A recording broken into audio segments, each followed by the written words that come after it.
자, 여러분 안녕하세요. 이제 오늘부터 지구과학 1 시작 한번 해보도록 하겠습니다. 자, 온라인 수업에서는 빠르게 진도를 나가고 이를 가지고 이제 오프라인 수업을 이제 오게 되면은 온라인 때 배웠던 내용을 바탕으로 문제풀이랑 포트폴리오 진행을 할 거예요. 그러니까 지금 이 수업을 대충 듣는 친구들은 오프라인 수업에 왔을 때 조금 힘들 수 있겠죠? 그쵸? 그러니까 우리 좀 열심히 한번 시작해 보도록 하겠습니다. 자, 첫 시간은 우리가 제일 대단한 이름이 뭐냐면 직권의 변동이에요. 자, 직권의 변동에서 그 첫 번째 소단원 1이 뭐냐면, 자, 보세요. 대륙 이동설에서부터 판구조론까지, 즉 판구조론의 정립 과정을 공부하는 시간이에요. 그래서 우리 교과서 다 받았죠? 교과서는 페이지 11페이지부터 오늘 어디까지 할 거냐면 14페이지까지 요렇게 공부를 할 거예요. 자, 우리 교과서 지구과학 1 교과서가 굉장히 그림도 좋고 내용도 굉장히 잘 나와 있어요. 그래서 선생님이 만든 유인물과 교과서 굉장히 잘 보고 그리고 선생님 주는 문제는 뭘 줄 거냐면 기출문제, 평가원 기출문제랑 그 다음에 올해 2021년 수능 특강의 이전 문제들을 수업 시간에 다뤄볼 거예요. 그리고 이제 3점짜리는 방과 후 수업을 개설을 해서 이제 3점짜리 문제, 응용 문제를 푸는 시간을 갖도록 할 건데, 지금 2학년 때부터 배우는 이 시간들이 선생님이 OT 시간에서도 말을 했지만 굉장히 중요한 시간들이에요. 그러니까 선생님 내용을 최대한 쉽게 설명을 해볼 테니까 잘 따라오세요. 자, 첫 시간에 선생님이 이제 얘기했듯이 판구조론의 정립 과정이야. 여러분, 이거 우리 어디서 처음에 다뤘었냐면 통합과학에서 지구 시스템 공부하면서 한 번씩 좀 들어봤던 얘기들이야. 그래서 조금 쉽게 와닿을 수 있을 것 같아요. 자, 시작해 보도록 하겠습니다. 자, 우리가 말하는 이 판구조론의 정립과정이라는 건 뭐냐면, 어떻게 해서 보세요. 자, 지금 이게 뭐냐면 우리가 잘 알고 있는 세계 지도의 모습들이에요. 자, 처음부터 이런 세계 지도, 지금 각각 대륙이나 해양 같은 것들이 처음부터 이렇게 우리가 알고 있는 모습대로 짠 하고 나타났을까? 그게 아니라는 거예요. 자, 이것들은 다양한 과정들을 거치면서 현재 우리 이 지도의 모습이 완성됐다라는 게 이 판구조론인데, 그러면 어떻게 이제 이 과정들이 정립이 되어 왔냐를 한번 볼게요. 자, 처음으로 이 모습에 관심을 갖던 사람이 누구냐면 이 베게너라는 사람이에요. 자, 이 베게너라는 사람은 땅에 대해 연구했던 사람이 아니야. 어떤 사람이냐면 이 사람은 기상학자야. 그래서 기상학자가 하는 말들을 지질학계에서 잘 받아들여지지 않았어요. 그런데 이걸 왜 배울까? 굉장히 의미가 있는 내용이기 때문에 우리가 이 베게너의 대륙이동설부터 시작을 하게 돼요. 자, 이 베게너라는 사람이 학계에 나와서 주장했던 게 뭐냐면, 야, 우리 보는 세계지도 어떻게 딱 하고 나타난 거 아니야. 처음에는 하나였던 땅덩어리였어. 다 붙어 있었는데 시간이 지날수록 나뉘어진 거야 라는 말을 주장을 해요. 그게 뭐냐면 베게너의 이 대륙이동설이라는 거예요. 자, 뭐에서 시작했다? 하나의 땅덩어리에서 시작했다. 자, 하나의 대륙, 하나로 뭉쳐져 있던 모든 대륙, 그러니까 모든 것들이 지금처럼 나뉘어져 있는 게 아니라 다 붙어 있었다는 거야. 그걸 뭐라고 하냐면 판게아라는 용어를 써요. 판게아. 그래서 모든 대륙을 뜻하는 이 판게아라는 용어를 쓰면서 처음에는 모두 다 붙어 있었어. 바다 없었어. 자, 초대륙이야 라는 거 판게아라고 존재하였고, 이것들이 시간이 지나면서 분리되고 이동되어서 현재와 같은 모습이 이루어졌다라는 게 베게너가 주장한 내용이에요. 자, 여기서 가장 중요한 거 베게너, 판게아 기억하세요. 그래서 모든 대륙이 하나였다. 이렇게 하나의 땅덩어리였다. 그런데 이것들이 시간이 지나면서 이렇게 분리가 되면서 뭐 북아메리카, 남아메리카, 유라시아, 아프리카 뭐 이렇게 나뉘어졌다라는 게 이제 베게너의 대륙 이동설입니다. 자, 그러면 자, 주장이 얘야. 자, 주장만 하면은 사람들이 받아들여지지 않을 것 같아서 이 사람이 근거를 이제 제시를 하게 돼요. 그 증거 4가지를 한번 볼게요. 자, 이 증거 4가지는 시험에서 굉장히 2점짜리 문제로 모의고사에 자주 등장하는 그 내용들이에요. 그래서 한번 볼게요. 자, 1번부터 보세요. 자, 1번의 그림을 보면 우리 지금 보는 이거 세계지도 현재의 모습이야. 자, 현재의 모습인데, 자, 현재의 모습에서 이 아프리카의 서쪽 해안선과 남아메리카의 동쪽 해안선의 모습이 딱 맞춰보면 퍼즐처럼 맞춰질 것 같은 거야. 그래서 얘네들의 거리를 좁혀가면서 봤더니 진짜 이 모양이 어떻다? 일치하더라 라는 것을 알게 돼요. 그래서 첫 번째로 주장한 증거가 뭐냐면 야, 옆에 있는 대륙들 모양이 일치해. 그래서 해안선 모양의 유사성을 들게 됩니다. 그래서 지금 이렇게 분리되어 있지만 이 모양을 봐라. 예전에는 붙어 있을 것이다. 라는 거를 이제 주장을 하게 되죠. 좀 그럴싸하죠? 자, 2번째 볼게요. 자, 2번째 보면은 화석을 가지고 얘기를 해요. 자, 여기 남아메리카, 남극, 오스트레일리아, 자, 이 모든 대륙들에서 뭐가 발견이 되냐면 메소사우루스라는 고생대 화석. 얘 뭐냐면 얘 파충류야. 여기 보이는 얘. 이게 메소사우루스의 모양인데 얘 파충류예요. 그런데 지금 보면은 현재는 남아메리카랑 여기 어디야? 아프리카, 오스트레일리아 지금 다 해양을 기준으로 다 떨어져 있죠. 그런데 이 메소사우루스는 물갈퀴를 가지고 있는 파충류야. 얘 바다 막 건너가지고 대륙을 넘을 수 없어. 넘을 수 없는 것들이 똑같은 화석들이 발견이 된다라는 소리는 어떤 주장이 될까? 바다를 건넜을까? 그게 아니라는 거죠. 처음엔 어떻게 했다? 하나의 땅덩어리, 하나에 몰려 살던 것들이 대륙이 분리가 되면서 각각 대륙에서 발견이 됐다라는 게 되겠죠. 그래서 이런 식의 각각의 떨어져 있는 대륙들에서 이런 화석들이 똑같은 것들이 발견이 되는 모습을 볼 수가 있어요. 자, 얘도 보고 또 누구도 볼 수 있냐면 이 글로소프테라스라는 얘는 뭐냐면 얘는 양치식물이에요. 그래서 이 글로소프테라스는 식물이지. 땅에다가 뿌리를 박고 사는 애잖아. 그런데 어떻게 이 대륙에서 발견이 될 수 있었을까? 얘도 마찬가지로 과거에는 하나에 몰려있던 땅에서 서식하던 애들이 대륙이 분리가 되면서 각각의 대륙에서 발견됐다라는 거예요. 그래서 2번째 증거로는 뭘 들게 되냐면 고생물 화석 분포의 유사성을 들게 되는 거죠. 되겠죠?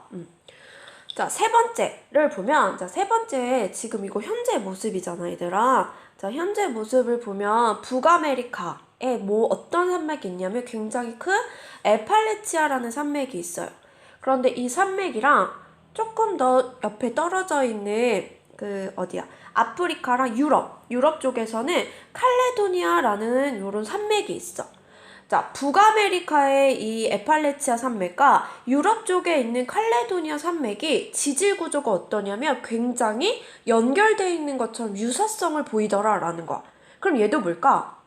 바다를 사이에 두고 있지만 예전에는 하나의 땅덩어리였겠구나 라는 사실을 추론할 수 있다라는 거예요. 그래서 3번째는 산맥의 모양을 가지고 지질 구조의 연속성을 이제 증거로서 얘기를 하게 됩니다. 그래서 요런 산맥들 있지 얘들아. 에팔레치아라던가 뭐 아틀라스, 그 다음에 비교를 해보면 칼레도니아 산맥, 이런 것들이 어떻다? 유사하다라는 것들을 이제 증거로서 보게 됩니다. 자, 마지막 4번째를 보면, 자, 보세요. 이거 현재 모습이지 얘들아. 자, 현재 모습인데 여기가 뭐냐면 남아메리카고 여기가 아프리카, 그 다음에 유라시아, 그 다음 오스트레일리아, 남극 쪽이에요. 자, 얘네들을 보면은 똑같이 뭐가 발견이 되냐면 빙하 흔적들이 있어. 봐봐. 지금 아프리카는 어디 위도대냐면 열대 지역에 있는 위도대야. 근데 열대 지역에서 남극 빙하가 보여 안 보여 얘들아? 안 보이지. 그런데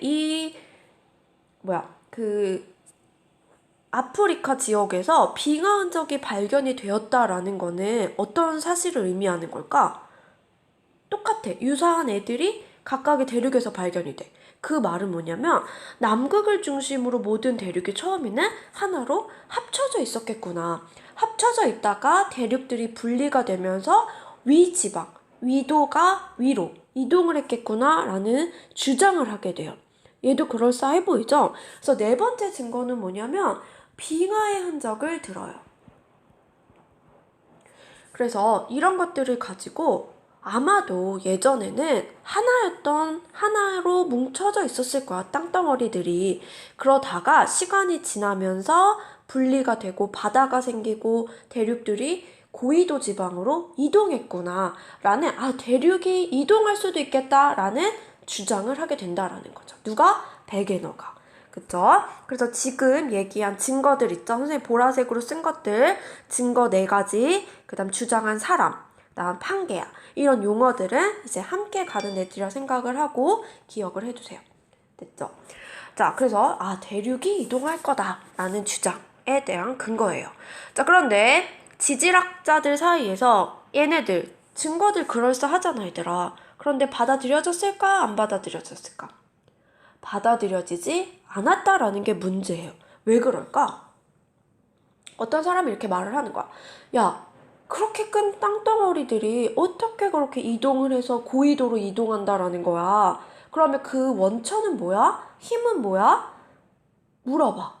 그런데 베게너가 그 힘의 원동력에 대해서는 설명을 하지 못했어요. 자, 그 원동력을 설명하지 못했기 때문에 얘네들이 이제 그 학계의 이론으로 받아들여지지 않는다라는 거죠. 그래서 이 한계까지 알아둘게. 한계는 대륙이 이동하는 힘을 밝히지 못했다라는 거예요. 그래서 대륙 이동의 원동력, 힘을 설명하지 못했다라는 게 한계고 그렇기 때문에 이론으로 받아들여지지 못했다. 이해되죠? 자, 그럼 여기서 베게너가 주장한 근거들을 우리가 영상으로 한번 볼게요. 자, 보세요. 지구가 살아있다는 과학적 근거를 최초로 제시한 독일의 기상학자 알프레드 베게너. 그는 대륙과 해양의 기원이란 책을 통해 세계의 대륙들이 2억 5천만 년 전에는 하나의 대륙, 판게아였다고 주장했습니다.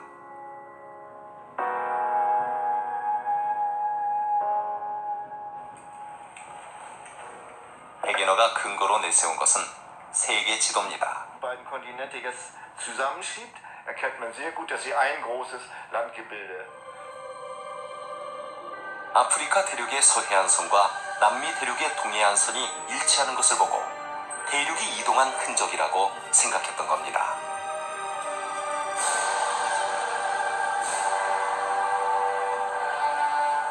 베게너는 무엇보다 화석에 주목했습니다. 남미와 아프리카 대륙 모두에서 발견된 파충류 화석, 메소사우루스. 같은 곳에 살았던 이들이 대륙이 분리되면서 각각 남미와 아프리카에서 발굴됐다는 것이죠. 베게너의 주장은 1939년 시작된 제2차 세계대전을 계기로 밝혀지게 됩니다. 당시 미국은 전쟁을 위해 전 세계 해저의 지형을 탐사하고 이를 자세히 기록한 세계 해양 지도를 만들었습니다. 이때 참전한 미국 해군 중에 해리 헤스라는 젊은 지질학자가 있었습니다.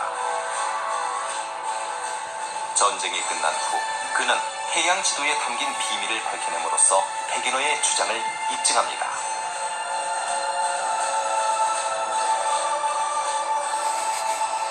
오대양을 관통하는 거대한 해저 산맥을 발견한 겁니다. 그곳을 기준으로 해저면이 몇 개의 대륙으로 나뉘어져 있었습니다.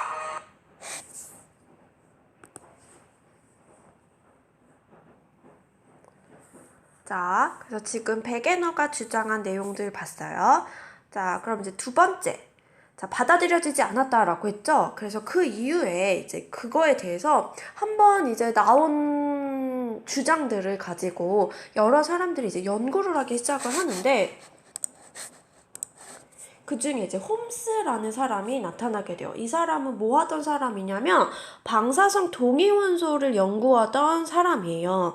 그래서 자기가 연구했던 그 이론에 근거를 해서 봤더니 베게너가 주장한 내용들이 좀 약간 근거가 있다라는 거지. 그래서 자신이 연구했던 그 이론에 맞춰서 야, 대륙 이동할 수 있겠어. 뭐 때문에? 밑에 봤더니 멘틀이 움직일 수도 있을 것 같아. 라고 해서 멘틀 대류설을 이제 주장을 하면서 뒷받침을 하게 돼요. 자, 그러면 어떻게 멘틀이 대류할 수 있냐? 이거 볼게요. 자, 우리 지구 같은 경우는 위에 땅덩어리, 지각. 그리고 그 밑에 뭐가 있지, 얘들아? 멘틀이 있어. 자, 멘틀이 있는데 이 멘틀은 너희들도 알다시피 어떻게 되어 있냐면 상부랑 하부로 나뉘어져 있는데 이 상부에는 뭐가 많냐면 홈스가 연구했던 방사성 원소들이 굉장히 많이 밀집되어 있는 부분이에요. 근데 이 방사성 원소라는 건 뭐냐면 굉장히 불안정한 원소야. 불안정하다라는 건 어떻게 되는 걸까, 얘들아? 안정하게 되기 위해서 스스로 가는 거야. 이해돼요? 그래서 이 방사성 원소들이 처음엔 굉장히 불안정한 상태다? 불안정한데 시간이 가면은 안정을 추구해. 그래서 원소들이 바뀌어. 원소들이 바뀌는 이 붕괴 과정에서 뭘 방출을 하냐면 주변으로 열을 방출을 해. 될까? 그럼 이 방사성 원소가 많이 분포해 있는 지역의 주변에는 어떨까? 열이 많이 분포를 하니까 굉장히 온도가 높겠죠. 그러면 그 주변을 어떻게? 녹인다라는 소리야. 이해될까? 그래서 자 보세요. 홈스라는 사람은 이 방사성 원소가 어디에 많이 분포해 있는 사실을 아냐면 이 멘틀에 굉장히 많이 있다라는 사실을 알게 돼요. 그래서 여기에 방사성 원소가 많기 때문에 이 방사성 동위 원소가 붕괴를 하면서 열을 방출을 하고 이 주변이 어떻게 되냐면 고체긴 고체인데 열이 높기 때문에 어떻다? 녹아버리는 거야. 고체인데 녹았어. 그럼 어떻게 되냐면 고체긴 하지만 유동성이 있는 고체 상태를 만들게 된다라는 거야. 이해되죠? 그래서 홈스가 주장한 내용은 멘틀에 이 방사성 원소가 많기 때문에 붕괴열. 그리고 두 번째, 멘틀 밑에 뭐가 있지, 얘들아? 여기 핵이 있어. 핵은 항상 이제 뭐냐면 얘도 핵에서 열이 많이 방출되잖아. 그러니까 핵 근처에 있는 멘틀을 살짝 녹이는 거야. 그래서 고온의 중심부에서 이 멘틀로 공급되는 열 두 가지. 그러니까 핵으로부터 공급되는 열, 그다음 멘틀 내의 방사성 원소의 붕괴 열. 이 두 가지 요건에 의해서 어떻게 되냐면 멘틀 내에서도 온도 차이가 생긴다라는 거죠. 그래서 이 온도 차이에 의해서 뭐가 발생하냐면 대류가 발생해서 그 위에 있는 지각을 어떻게 한다? 움직인다라는 소리예요. 이해할 수 있을까? 그래서 선생님 다시 그림으로 표현을 해볼게요. 자, 여기 아래에는 핵이 있고 여기가 멘틀이에요. 그리고 여기에는 뭐가 있냐면 지각들이 이렇게 올려져 있어요. 자, 그런데 핵으로부터 공급받는 열. 그래서 이 부분이 상대적으로 다른 부분보다 뜨거워. 그 다음 여기에 방사성 동위 원소들도 많아. 그럼 붕괴하니까 얘도 어때? 상대적으로 뜨거워. 그래서 이 부분을 주변보다, 다른 멘틀의 주변보다 여기가 뜨거운 거야. 그러면 어떻게 된다? 고체긴 고체인데 유동성을 띠게 돼요. 즉, 뜨거운 물질들은, 온도가 높은 물질들은 밀도가 어떠냐면, 얘들아 밀도가 어떻지? 낮게 돼요. 그래서 어떻게 하냐면 이렇게 상승을 하게 되려는 특징이 있어. 그러니까 그 위에 있는 지각들이 이 멘틀 상부의 상승률 때문에 어떻게 되면 지각들이 이렇게 갈라지면서 옆으로 이동한다라는 거야. 그러면서 대륙들이 이동할 수 있겠다라는 사실을 알게 되는 거야. 이해될까? 자, 그러면 자, 이동을 해왔어. 그런데 얘는 상대적으로 여기는 뜨겁고 여기는 어떠냐면 상대적으로 cold, 차가워요. 차갑다는 말이 진짜 차가워 이게 아니라 그 옆에보다 온도가 낮다라는 거예요. 자, 옆에보다 온도가 낮으니까 얘는 어떠냐면 온도가 낮은 부분은 밀도가 높아. 그러니까 밑으로 내려가려고 하는 거예요. 이렇게 내려가려고 해요. 상대적으로 방사성 동위 원소 붕괴열도 낮고 핵으로부터 공급받는 열도 조금 약해. 그럼 어떻다? 내려가려고 하는 거야. 그러면 위에 있는 지각들이 어떻게 되냐면 이렇게 만나려고 하는 거야. 이해되죠? 그래서 이런 부분들, 자, 멘틀이 상승하는 부분, 멘틀이 하강하는 부분에 의해서 위에 있는 지각들이 움직이겠다, 대륙들이 움직이는구나 라는 사실을 알게 되더라. 그래서 상승부에서는 어떻게 된다? 대륙 지각이 분리되고, 하강부에서는, 멘틀이 하강하는 데서는 이런 식으로 만나게 되는 산맥과 해구들이 생성이 된다라는 주장을 하게 돼요. 얘들아, 요렇게 주장한 게 뭐야? 멘틀 대류설이에요.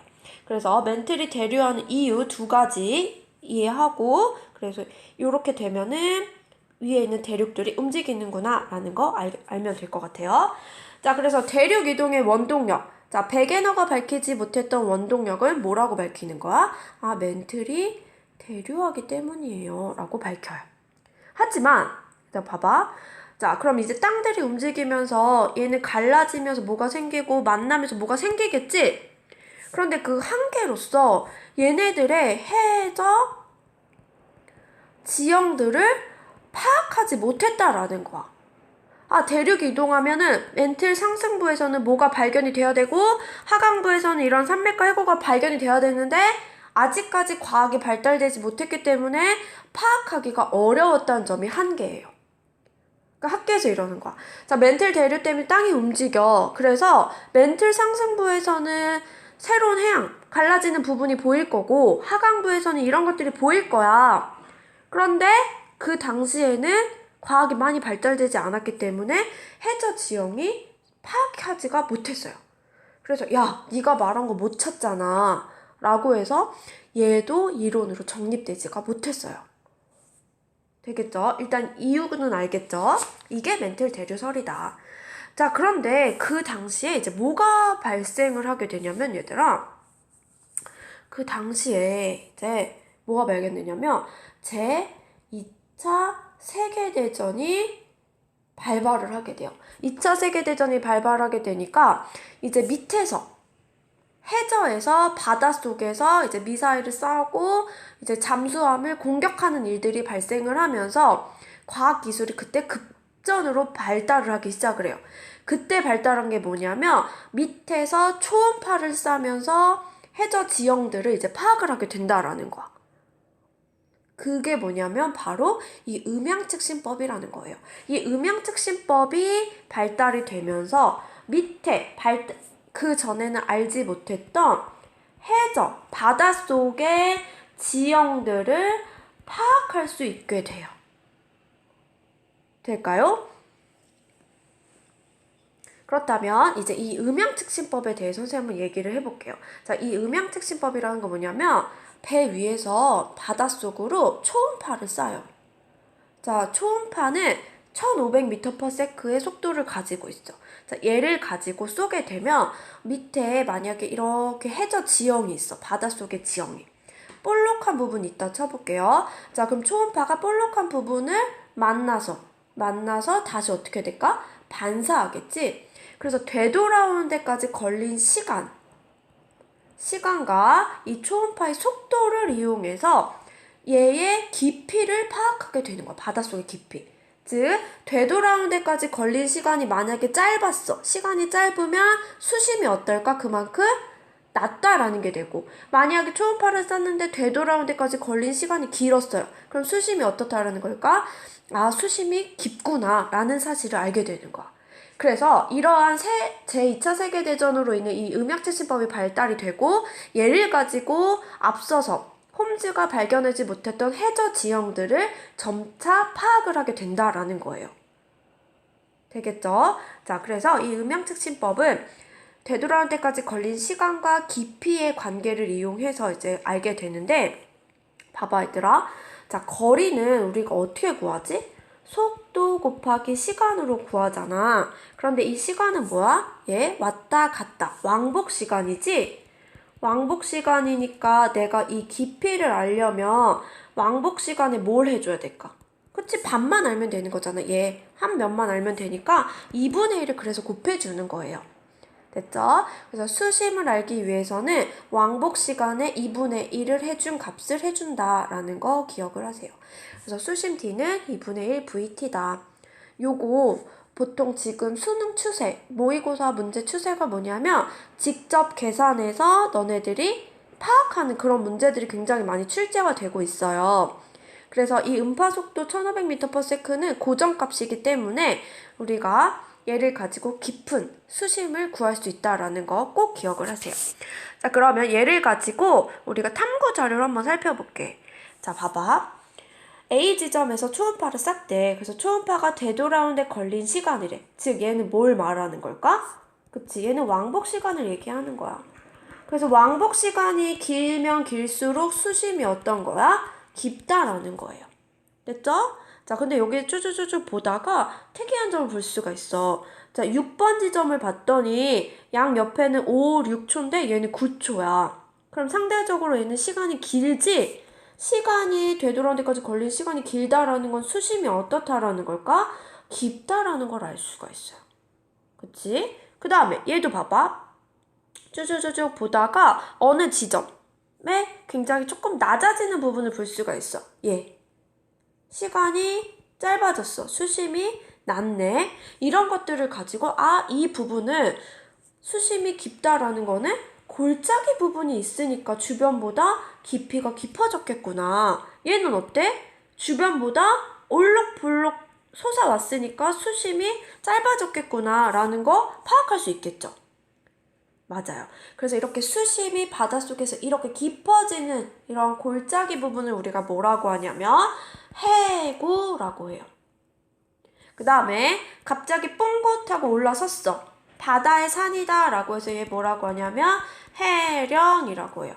그래서 이렇게 음양측신법, 되돌아오는 데까지 걸린 시간을 가지고 우리는 해저, 바닷속의 골짜기, 산맥 이런 것들을 이제 파악을 하게 되는 거예요. 됐죠? 그래서 A에는 뭐가 발달을 하냐면 해구가 발달된다는 사실을 알 수 있고 B에는 해령이 발달된다는 사실을 알 수 있어요. 되겠죠? 그래서 얘를 가지고 해저 지형을 한번 볼게요.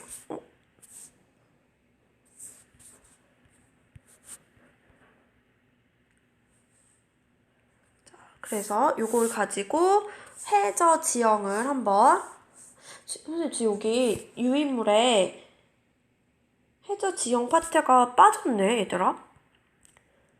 여기다 그냥 선생님 쓸게. 자, 해저 지형. 그래서 음양측신법을 가지고 해저 지형을 이제 파악을 할 수가 있는데 해저 지형은 크게 두 가지로 나눌 수가 있어. 자, 바닷속 지형이야 얘들아. 바닷속 지형인데 바다에서 육지와 근접해 있는 부분을 뭐라고 하냐면 대륙 주변부라고 해요. 그리고 깊은 바닷속을 뭐라고 하냐면 심해평원이라고 해요. 자, 이거 다음 시간에 선생님 그림 보여줄게. 그래서 해저 지형인데 대륙과 근처에 있는 거야. 선생님 그림 그려보면 이렇게 볼 수가 있어. 그래서 여기가 육지야. 자, 육지와 근접해 있는 요런 평평한 부분을 선생님 뭐라고 하냐면 대륙붕이라고 해요. 대륙붕. 그 다음에 여기를 대륙사면. 그 다음에 이 부분을 뭐라고 하냐면 대륙대라고 합니다. 그래서 음양측신법을 가지고 해저 지형을 이제 파악을 하게 되더라. 그런데 해저 지형은 대륙과 근접해 있는 부분을 대륙붕, 대륙사면, 대륙대라고 이제 이름을 붙인 거고, 그 다음에 이제 요 밑에 부분을 뭐라고 하냐면 그냥 심해평원이라고 해요. 됐죠? 이 심해평원에서 아까 얘기했어. 수심이 갑자기 낮아지는 부분을 뭐라고 한다? 바닷속의 산맥, 해령이라고 하고 수심이 깊은 부분을 바닷속의 골짜기, 해구라고 하는 거예요. 됐어요? 그래서 자, 오늘 수업은 이제 여기까지 할 건데 보세요. 자, 가장 처음 지금 세계 지도 처음부터 딱 만들어진 거 아니다. 베게너가 주장한 판게에서 시작한다. 그래서 대륙이 이동할 거다 하는 증거 4가지 공부했고, 자, 그 원동력 밝히지 못해서 받아들여지지 않았는데 이후에 홈즈라는 사람이 나와서 어떻게 했다? 홈즈라는 사람이 나와서 멘틀이 대류하기 때문에 해령이나 해구 같은 지형을 볼 수 있다. 하지만 그 당시에는 그 지형이 파악이 안 됐기 때문에 이 멘틀 대류를 받아들여지지 못했다. 하지만 2차 세계대전이 발발하고 나서 뭐가 발달됐다? 음양측심이 실시되면서 해저의 지형을 유추하게 됐다라는 거야. 자, 여기 그림 있네. 자, 보세요. 자, 대륙과 근접해 있는 가까운 요 평평한 부분을 뭐라고 한다?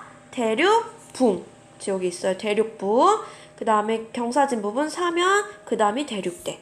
그래서 대륙 주변부 다시 쓸게요. 대륙붕, 대륙 사면, 대륙대. 그리고 그 이유를 다 뭐라고 한다? 심해평원이라고 하는데, 자, 심해평원에서 보세요. 아까 홈즈가 얘기했던 멘틀이 이렇게 올라오는 거야. 상승을 해. 그러면서 이렇게 벌어지지, 대륙이 벌어져. 그 부분을 뭐라고 하는 거야? 해령. 그래서 해령에서는 어떻다? 수심이 다른 부분, 다른 심해평원보다 수심이 낮더라. 그 다음 2번째. 이번에는 멘틀이 어떻게 하는 거? 밑에서. 차가워진 멘틀이 하강을 하죠? 그래서 이렇게 골짜기를 형성을 해요. 그 부분을 뭐라고 해요? 해구라고 해요. 그래서 수심이 생각보다 깊은 부분을 우리가 해구라고 한다. 그래서 앞에서 멘틀 대류 때문에 대륙이 이동한다 라는 것에 음양측심법이 발달이 되면서 이제 근거를 얻게 되는 거죠. 됐어요? 그래서 여기 음양측심법까지 오늘 공부를 해보겠습니다. 자, 다음 시간에는 그래서 얘를 가지고 주장한 해양적 확장설 그리고 그 증거들 그리고 이제 비로소 판구조론으로 정립되는 과정들을 이제 마무리하면서 공부를 해보도록 하겠습니다. 자, 오늘 한 거 내용들 굉장히 중요하기 때문에 다시 한번 복습하고 관련된 교과서 한번 정리해보세요. 자, 모두 수고하셨습니다. 아, 여러분들 그 과제 꼭 눌러야 되는 거 알죠? 그걸로 출석 체크합니다. 자, 고생 많았어요.